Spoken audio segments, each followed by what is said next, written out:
তিব্বত যত দিয়েছেন পয়গম্বরের জন্য আল্লাহ রাব্বুল আলামিন দেয়াল হিসেবে, পার্টিশন হিসেবে আল্লাহ রাব্বুল আলামিন পয়গম্বরের জন্য দাঁড়ায় গেলেন। পয়গম্বরকে বেইজ্জতি আর অসম্মানী করতে দেন নাই। ও মুসলমান, আল্লাহ রাব্বুল আলামিন আপনার আমার পয়গম্বর সাল্লাল্লাহু আলাইহি ওয়াসাল্লাম কেমন নবিদান করেছেন, খুব ভালোভাবে কথাগুলো বুঝবেন। এমন আখলাক ওয়ালা, এমন মহান চরিত্রের নবী তো পৃথিবীতে আর কখনো পাওয়া যাবে না, আর কখনো আসবে না। যেই নবী তামাম জিন্দিগিটা কাটাইয়া দিলেন উম্মতের মায়ায় পড়ে, উম্মতের দরদে পড়ে। উম্মত না জানি কখনো জাহান্নামের রাস্তায় চলে যায়, আমার উম্মত কখন জানি না জানি ভুল করে বসে, আমার উম্মত কখন না জানি গুনাহের কাজের মধ্যে লিপ্ত হয়ে যায়, আমার উম্মত কখনো না জানি শয়তানের প্ররোচনার দোকার মধ্যে পড়ে যায়।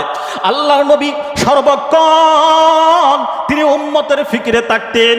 কখনো কখনো রাত্র জাগরণ করে নামাজের সেজদার মধ্যে সারা রাত্র কাটাইয়ে দিতেন, কখনো কখনো কোরআন তেলাওয়াতের মধ্যে কাটাইতেন। যে হালতেই কাটাইতেন সেজদার মধ্যে পড়ে থেকে শুধু পয়গম্বর আলাইহিস সালাতু ওয়াস সালামের উম্মতের জন্য কান্না করতেন, যেন আমার উম্মতগুলো গুনাহের কাছে লিপ্ত না হয়, জাহান্নামের প্রতীক হয়ে না যায়। ও মুসলমান ভাইয়েরা আমার, আল্লাহর নবী, বিশ্ব নবী আপনার জন্য আমার জন্য তিনি রক্ত জড়িয়েছেন, তিনার শরীরের গাম জড়িয়েছেন, তিনি কান্না করেছেন। আজও পর্যন্ত পয়গম্বর মদিনাতুল মুনাওয়ারার মধ্যে শুয়ে থেকে আল্লাহর পয়গম্বর সাল্লাল্লাহু আলাইহি ওয়াসাল্লামের উম্মতের জন্য কান্না করতেছেন। হে দুনিয়ার মুসলমান, উম্মত যখন গুনাহের কাজ করে, উম্মত যখন সুদের খাতায় নাম লেখায়, উম্মত যখন মিথ্যা কথা বলে, আজান হয়ে গেল মসজিদে হাজিরা দেওয়ার জন্য যখন উম্মত হাজিরা দিতে অপারগতা প্রকাশ করে, আল্লাহর নবী রওজাতুল আতহারের মধ্যে শুয়ে থেকে অজরে কাঁদতে থাকে, চোখের পানি পালতে থাকে আর বলতে থাকে, ওরে উম্মত, তোমার জন্য আমি এই কষ্ট করি নাই, তায়েফের ময়দানে আমি নবীজির দান্দান মুবারক শহীদ করি নাই, ইহুদি খ্রিস্টানরা আমি পয়গম্বরের মাথার উপরে উটের বুড়ে রেখে দিয়েছিল, আমি হজম করে নিয়েছি, সহ্য করে নিয়েছি। ও উম্মত, তুমি বেনামাজি হইবা, তুমি বেআমল হইবা, এই জন্য আমি নবীজির এই কষ্ট সহ্য করি নাই। ও মুসলমান ভাইয়েরা আমার, পয়গম্বর আলাইহিস সালাতু ওয়াস সালাম তিনার চরিত্র ছিল কেমন, অনুপম একটি চরিত্র ছিল।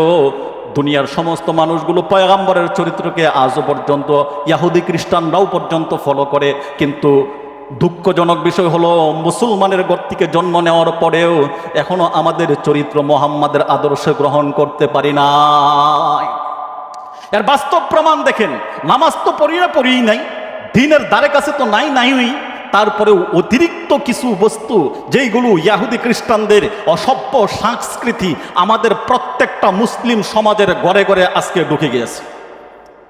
মনে হয় যেন এইগুলো ছাড়া আমি চলতেই পারবো না। না, আপনার কাছে বোঝা মনে হইতেছে, কিন্তু বাস্তবিকতা হলো এই, আপনি এইগুলোকে ঘর থেকে বের করে দেখেন, যেই পরিমাণে সুখ আর শান্তিতে চলতেছেন, আল্লাহর কসম করে বলতে পারি ইনশাআল্লাহ এর চাইতে ওরা 1000 গুণে সুখ আর শান্তিতে আল্লাহ আপনাকে আমাকে চালাইবেন। এর একটা বাস্তব জ্বলন্ত প্রমাণ হলো, দেখেন তো আপনাদের প্রত্যেকের ঘরের মধ্যে, আমার তো মনে হয় 16 আনা মানুষের মধ্যে 15 আনা মানুষের মধ্যে এটা আছে। প্রত্যেকটা ঘরের মধ্যে দেখেন তো টেবিল আছে কিনা, টেবিল ভাত খাওয়ার জন্য টেবিল আছে কিনা, কথা বলেন না কেন, আছে না নাই? আছে।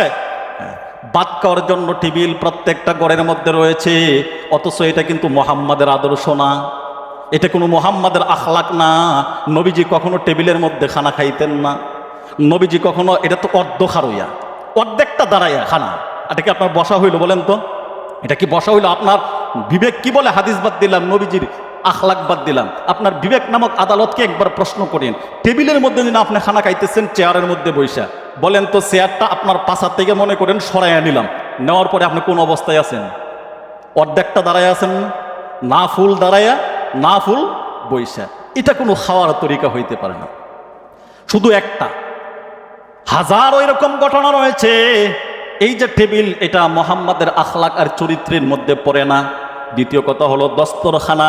ও মুসলমান, খুব দুঃখজনক হলেও চরম সত্য কথা হলো এই, আজকে মুসলমানদের ঘরের মধ্যে তো দস্তরখানা পাওয়া যায় না। আপনারা মনে কষ্ট নেবেন না, খুব দুঃখ নিয়ে এই কথাগুলো বলতে হচ্ছে। আপনি যখন দাওয়াত দেন, আলেমদেরকে দাওয়াত দেন, আপনার বাসায় যখন খানার জন্য যাই, একটা সময় আমরা যখন ছোট ছিলাম, মাদ্রাসায় লেখাপড়া করতাম, তখন অনেক সময় অনেক বাসাতে আমাদেরকে ছাত্র হিসেবে দাওয়াত দিত, যাইতাম। যাওয়ার পরে প্রত্যেকটা ঘরের মধ্যে দেখতাম মহিলারা আলাদা করে দস্তরখানা বানিয়ে রাখছে। কিন্তু এখন কর্মজীবনে আসলাম, এখন যখন হুজুর হইলাম, আলেম হইলাম, আপনারাই যখন দাওয়াত দেন বাসাতে যাই, দস্তরখানা 100 ঘরের মধ্যে 100 ঘরের মধ্যে মাত্র 5টা পাওয়া যায়, বাকিগুলো দস্তরখানা নাই। তারপরে আলেম বললে পরে কোন সুরত কয় একটা গামছা দিয়া দাও, একটা গামছা দিয়া দাও, অথবা অন্য কোনো একটি পুরাতন কাপড় দিয়া দস্তরখানা বানাইয়া দাও। ও মুসলমান, আপনার তো আখলাক এমন হওয়ার কথা ছিল না, আপনার ঘরটা তো এমন হওয়ার কথা ছিল না, আপনার ঘরের ভিতরে তো দস্তরখানা বাধ্যতামূলক থাকার কথা ছিল। কারণ কেননা আপনি মুসলমান, কেননা আপনি মোহাম্মদের উম্মত। মোহাম্মদ তো কখনো দস্তরখানা ছাড়া ভাত খায় নাই, মোহাম্মদ তো কখনো সুন্নত তরিকা ছাড়া ভাত খায় নাই। তাহলে আপনার হলো কি? আপনার ঘরের মধ্যে কেন দস্তরখানা নাই? আপনার ঘরের মধ্যে কেন সুন্নত জারি নাই? আপনার ঘরের ভিতরে কেন আল্লাহর নবীর আদর্শ ঘর থেকে বাহির করে দিলেন? বিবেক নামক আদালতকে একবার প্রশ্ন করুন। এইরকম হাজারো ভুল আমাদের মধ্যে প্রচলিত আছে, যেগুলো আমরা অ্যাভেলেবেল হয়ে গেছে। ইহুদি খ্রিস্টানদের সংস্কৃতি ঢুকাই দিছি ঘরের ভিতরে। তাহলে আল্লাহর রহমত এই ঘরের মধ্যে ভাই থাকবে কি করে বলেন? যেই ঘরের মধ্যে নবীজির সুন্নাহ নাই, যেই ঘরের মধ্যে রসুলের সুন্নাহ আদর্শ নাই, ওই ঘরের মধ্যে তো রহমত থাকতে পারে না। আজকে আপনার সন্তান কথা শুনে না, আপনার ছেলেটা কথা শুনে না, আপনার মেয়েটা কথা শুনে না, আপনি জর্জরিত কাহারো কাছে বলতেও পারেন না। ও মুসলমান, আপনার আমার পয়গাম্বর, আমি যে কথা বলতেছিলাম, আপনার আমার পয়গাম্বর তো শুধু আল্লাহ তাআলা মুসলমানদের জন্য নয়, তামাম পৃথিবীর সমগ্র পৃথিবীর সমস্ত মানুষদের জন্য আল্লাহ তাআলা আদর্শ হিসেবে পাঠিয়েছেন। পয়গাম্বর আলাইহিস সালাতু ওয়াস সালামের সুন্নাহগুলো আপনি আঁকড়ে ধরেন, রসুলের সুন্নতগুলোকে আপনি আঁকড়ে ধরেন। মসজিদে বসে আল্লাহর কসম করে বলতে পারি, ইনশাআল্লাহ আপনার ছেলে কখনো আপনার অবাধ্য হবে না, আপনার মেয়ে কখনো আপনার অবাধ্য হবে না, আপনার পরিবার কখনো আপনার অবাধ্য হবে না। কারণ কেননা যে ঘরের মধ্যে রসুলের সুন্নাহ আছে, এই ঘরের মধ্যে আল্লাহর রহমত আছে। যে ঘরের মধ্যে রসুলের সুন্নাহ নাই, ওই ঘরে রহমত থাকতে পারে নাই। যেই ঘরের মধ্যে আল্লাহর কোরআনের তেলাওয়াত নাই, ওই ঘরে রহমত থাকতে পারে নাই। যেই ঘরে আল্লাহর কোরআনের তেলাওয়াত রয়েছে, ওই ঘরের মধ্যে আল্লাহ তাআলার রহমত রয়েছে। আল্লাহ তাআলা ওই ঘরের মধ্যে আসমান থেকে সকিনা নাজিল করতে থাকে, সুবহানাল্লাহ। কিন্তু দুঃখজনক হলো এই, দেখেন তো নিয়মিত কোরআন তেলাওয়াত ঘরের মধ্যে নেই, নিয়মিত আপনার ঘরের ভিতরে সুন্নাহ নেই, না ভাত খাওয়ার সময় আপনার দস্তরখানা আছে, না খানার সময় আপনার বসার মধ্যে দস্তরখানা আছে, না আপনার ঘরের ভিতরে সুন্নত আমলগুলো হচ্ছে। তাহলে আপনার ঘরের মধ্যে রহমতের আশা করেন কিভাবে? রহমতের আশা তো কখনো করা যায় না। ও মুসলমান, যদি রহমতের আশা করতে চান, তাহলে আপনাদের পায়ে হাত রেখে অনুরোধ করে বলবো, এখনো সময় আছে। আপনার সন্তান কথা মানবে, আপনার সন্তানগুলোকে নিয়ে আপনার বিবি বাচ্চা আহাল যারা আছে, পরিবারের সদস্য যারা আছে, তাদেরকে নিয়ে ঘরের মধ্যে একবার বসেন, এক প্লেটের মধ্যে খানা খাওয়া শুরু করেন। এটা তো আমরা কখনোই করি নাই। এক প্লেটের মধ্যে খানা খাওয়া, এটা তো বড় লজ্জাজনক ব্যাপার, এটা তো বড় লজ্জাজনক ব্যাপার। আমরা এটাকে গ্রহণই করি না। বাতকায় তো অর্ধেক ফেলে দেয়, বাতকায় তো অর্ধেক ফেলে দেয়। গরুরে যখন সারির মধ্যে খাবার দেওয়া হয়, বলেন তো গরু কি সবটা খায়? গরু সবটা খায় না, সবটা খায় না, অর্ধেক খায়, অর্ধেক ফেলে দেয়। বহু মানুষ আমাদের সঙ্গে ভাত খাওয়ায় বসলে পরে দাওয়াতে যাই, অনেক সময় দেখি ভাত খাইতেছে তো অর্ধেক ভাত নিচের মধ্যে পড়তেছে। এটা আবার তুলেও না, ভাত পড়তে পারে, এটা স্বাভাবিক, কিন্তু আপনি তুলবেন না একটা ভাত।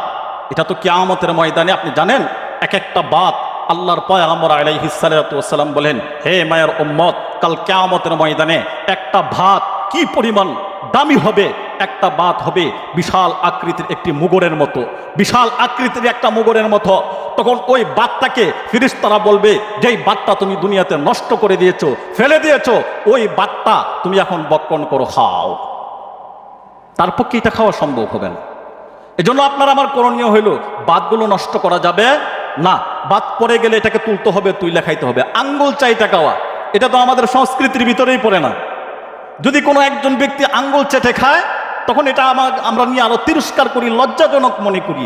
আরে আঙ্গুল চাইটা খায়, এটা জীবনে মনে হয় খায়া অভ্যাস নাই। না, এই আঙ্গুল চেটে খাওয়ার মধ্যে ডাক্তারি সায়েন্স অনুযায়ী হাজারো রোগের শিফা রয়ে গেছে, বলেন আলহামদুলিল্লাহ। হাজারো রোগের শিফা রয়ে গেছে, ঔষধ রয়ে গেছে। এই আঙ্গুল চাইটা খাওয়া ছিল নবীজির সুন্নত, আমরাও করব, কারণ কেন, আমরাও তো নবীজির উম্মত। যে জায়গায় আমি নবীজির উম্মত, সে জায়গায় বাস্তবায়ন হবে নবীজির সুন্নাত। যদি করতে পারি তবেই শান্তি আসবে। প্লেট 4টা খাওয়া, খানা খাওয়ার কয়েকটা নিয়ম পদ্ধতি বলতেছে। প্লেট 4টা খাওয়া, আঙ্গুল চেটে খাওয়া, খানার সময় মাথার মধ্যে টুপি দিয়া খানা খাওয়া। কয়জনে টুপি দেয় বলেন তো? কয়জনে টুপি দেন? আপনার ঘরে শান্তি আসবে কিভাবে? রহমত আসবে কিভাবে? আসবে না তো। ভাত যখন নিলেন, খানা কোন দিক থেকে শুরু করব? বলেন, খানা কোন দিক থেকে শুরু করব? ছাত্ররা বলে, আপনারা বলতে পারতেছেন না কেন? আমি নবীর উম্মত না? এ ভাই লজ্জা পান? আমি নবীর উম্মত না? কথা বলেন না কেন? আপনি আমি নবীজির উম্মত না? তো নবীজির উম্মত যদি হয়, তাহলে এই সাধারণ কুটিনাটি বিষয়গুলো তো আমাদের জানার দরকার। আপনি কি কখনো ইমাম সাহেবকে এসে জিজ্ঞাসা করছেন, হুজুর ভাত খাওয়ার কয়েকটা সুন্নত তরিকা আমাকে বলেন তো? হুজুর গোসল করার সুন্নত তরিকা আমাকে বলেন তো? হুজুর ঘুমানোর মধ্যে আমার যে কিছু সুন্নত আছে, এই সুন্নত তরিকাগুলো আপনি বলেন তো? এ ভাই, চলতি ফিরতি একটা মাদ্রাসা হলো দাওয়াতে তাবলিগ। এই মাদ্রাসায় যখন আপনি বয়স 60 হয়ে গেছে, 70 হয়ে গেছে, 50 হয়ে গেছে, আপনি এখানে গিয়া ভর্তি হন 3 দিনের জন্য, 1 চিল্লার জন্য। ভর্তি হওয়ার দ্বারা ফায়দা হবে কি? এই কুঠিনাটি সুন্নতগুলো আপনি আমি জানতে পারবো এবং সেগুলোর উপর আমল করতে আমার জন্য, আপনার জন্য সহজ হয়ে যাবে। ভাত খাওয়ার সুন্নাহ তরিকা হইল ডান দিক থেকে শুরু করা। বলেন কোন দিক থেকে? কথা বলতে হবে আমার সঙ্গে। কোন দিক থেকে? ডান দিক থেকে খানা খাওয়া শুরু করা। মাথায় টুপি দিয়া খানা খাবো। টুপি না থাকলে যে কোনো একটা কাপড় দিয়া তারপর খানা খাবো। খালি গায়ে খানার মধ্যে বসবো না, কোনো একটা গামছা দিয়ে হলেও বসবো। খানা খাওয়ার সময় ছোট ছোট নলায় ভাত খাবো। বলেন, এখন আমরা দেখা গেছে খানা অনেকে দেয় বৈশা, তো খানার মধ্যে বড় বড় নলা নিয়ে আমরা ভাত খাইতেছি। ছোট ছোট লমকা হবে, ছোট ছোট নলা দিয়া ভাত খাবো। এরপরে খানার সময় কথা বলবো না, পানি 3 শ্বাসে খাবো, পানি দেইখা খাবো। এই পানি দেইখা খাওয়ার মধ্যে আপনার আমার হয়তো বলবেন যে হুজুর এগুলো মানার কি দরকার, একবার ভাত খাইমো, একবার খাইলেই তো হইল না। এগুলো দেইখা আমল করার মধ্যে হাজারো ফায়দা, হাজারো রোগের শিফা, সুস্থতা রয়ে গেছে। এটা আপনি আমি জানি না। যদি জানতাম, যারা দেখবেন বড় বড় ডাক্তার, ইঞ্জিনিয়ার, বড় বড় চিকিৎসক, এরা দেখবেন অনেক সময় এই সুন্নতগুলোকে পালন করে, জেনারেল শিক্ষিত, কিন্তু তারা চাইন্সে পাইছে মুহাম্মদ সাল্লাল্লাহু আলাইহি ওয়াসাল্লামের এই সুন্নতগুলো পালন করার দ্বারা লাভ কি, ফায়দা কি, উপকার কি? ওই যে আগে যেন বললাম, টেবিলের মধ্যে আপনি খানা খাইলেন, চেয়ারের মধ্যে বৈশা, এর দ্বারা আপনার কিডনির মধ্যে চাপ পড়ে। কিডনি, ডাক্তারি চাইন্স অনুযায়ী কিডনির মধ্যে চাপ পড়ে। এর থেকে বিভিন্ন পার্শ্ব প্রতিক্রিয়া তৈরি হয়, রোগপীড়া তৈরি হয়। রাসূল সাল্লাল্লাহু আলাইহি ওয়াসাল্লাম বলেন, একটা মানুষ যখন একবারে সমান তালে বৈশা, নিচে বৈশা ভাত খাবে, খানা খাবে, জিন্দিগিতে তার কোনোদিন কিডনির মধ্যে কোনো অ্যাটাক করবে না। বলেন আলহামদুলিল্লাহ। জিন্দিগিতে কোনোদিন তার কিডনির সমস্যা দেখা দিবে না।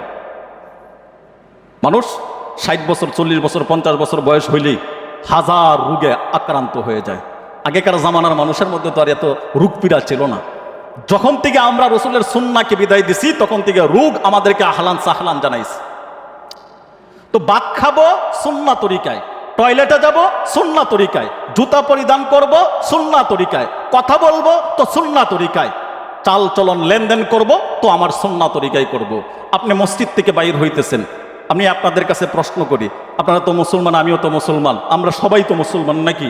প্রশ্ন করতেছি আপনাকে ছোটো করার জন্য না, আপনাকে জিনিসটা জানাইয়া দেওয়ার জন্য এবং আপনি যেন আমল করেন এই জন্য বলতেছি।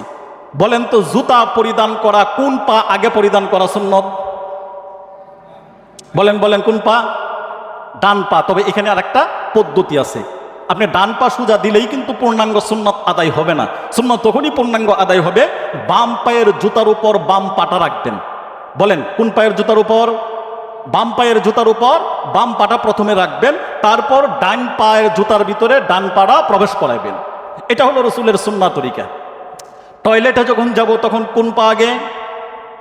বাম পা আগে। টয়লেটে যখন যাব তখন বাম পা আগে। এবং টয়লেটের মধ্যে যাওয়ার সময় দোয়া আছে কিনা? বলেন দোয়া আছে কিনা? আল্লাহুম্মা ইন্নী আউযু বিকা মিনাল খুবুসি ওয়াল খাবায়েথ। মসজিদে প্রবেশ করলেন, মসজিদের দোয়া কি? আল্লাহুম্মা আফতাহলি আবওয়াবা রাহমাতিক। মসজিদ থেকে বাইর হবো, ওই যে আপনারা টাইলস দিয়ে সুন্দর করে লিখে রাখছেন, মাশাআল্লাহ, তো ভালো, সুন্দর করে টাইলস দিয়ে লিখে রাখছেন। আপনারা যারা আছেন এই মসজিদের ভিতরে, বলেন তো কয়দিন এটাকে আমল করছেন? যেই কালি ফরজ ইমাম সাহেবে কোনো সূরত শেষ করব, দোয়াটা কালি শেষ করব, মানে খালি এই তাকে আছে, দোয়াকালি শেষ করবো আর কোন সময় লেঙ্গুর তোলা দিয়া মসজিদ থেকে দৌড় দিব? দোয়া বলার সময় কই তার কাছে? দোয়া বলার তো সময় নেই। উনি তো আসছে খালি ফরজ আদায় করার জন্য। উনি তো আসছে শুধু খালি ফরজ আদায় করার জন্য, সুন্নত পড়ার জন্য তো উনি আসেন নাই। কেন আপনি সুন্নত পড়বেন না? মসজিদে যখন আসছেন গরম সহ্য করেন, হয়তো বলবেন আপনি হুজুর গরম বেশি এই জন্য আমরা জায়গা সহ্য হয় না গরম। ইমাম সাহেব মানুষ না? কথা বলেন, ইমাম সাহেব মানুষ না? আপনার আগের মুসল্লি মুরব্বী দাড়িওয়ালা সাদা দাড়িওয়ালা উনি কি মানুষ মনে হয় না আপনার কাছে? উনি যদি এই গরমটা বৃদ্ধা বেড়া হজম করতে পারে, তুমি যুবক মানুষের কি হইল? এজন্য অনুরোধ করে বলবো সুন্নতগুলো পড়বেন, পড়ে তারপরে যাবেন। সুন্নতগুলো পড়বেন তারপরে যাবেন। তো বলতেছিলাম লেফটিনে যাওয়ার মধ্যেও টয়লেটে যাওয়ার মধ্যেও রসুলের সুন্নাহ আছে, ভাত খাওয়ার মধ্যেও রসুলের সুন্নাহ আছে, ঘুমানোর মধ্যেও সুন্নাহ আছে। অনেক মানুষ ঘুমের ঘরে যখন যায় তখন দেখবেন অনেক সময় খারাপ আজে বাজে স্বপ্ন দেখে। এটার কারণ হইল তার সুন্নাহ তরিকায় সে ঘুমায় নাই, সুন্নাহ তরিকায় সে ঘুমায় নাই।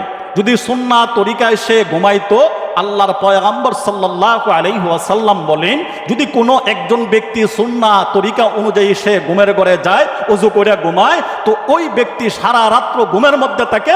আল্লাহ তাআলার রহমতের ফেরেশতারা ওই ব্যক্তি নামাজ পড়তেছে, নফল নামাজ পড়তেছে, নফল ইবাদত করতেছে, তার আমল নামার মধ্যে ফেরেশতারা লিখতে থাকে। চিল্লায়া বলেন সুবহানাল্লাহ। আপনি ঘুমাইলেন, ফেরেশতারা লিখতেছে আপনার কি আমল করতেছে, নামাজ পড়তেছে। কি করে ঘুমাইবেন? ডান করাতে শুইবেন, ডান করাতে শুইবেন। পারলে 4 কুল পড়বেন। উল ইয়া আইয়ুহাল কাফিরুন, এই সূরাটা পারেন না? উল হুয়াল্লাহু আহাদ, এটা তো পারেন, সূরা ইখলাস। এরপরে উল আউযু বিরাব্বিল ফালাক, উল আউযু বিরাব্বিন নাস। এই 4টা সূরা পড়বেন, পড়া হাতের মধ্যে দম করবেন, এভাবে এভাবে ফু দিবেন। ফু দিয়া মাথা থেকে নিয়ে পার তালা পর্যন্ত 3 বার শরীরটাকে মোচন করবেন। কইরা তারপরে আপনি ডান করাতে শুইবেন। বলেন তো ঘুমের দোয়া কি?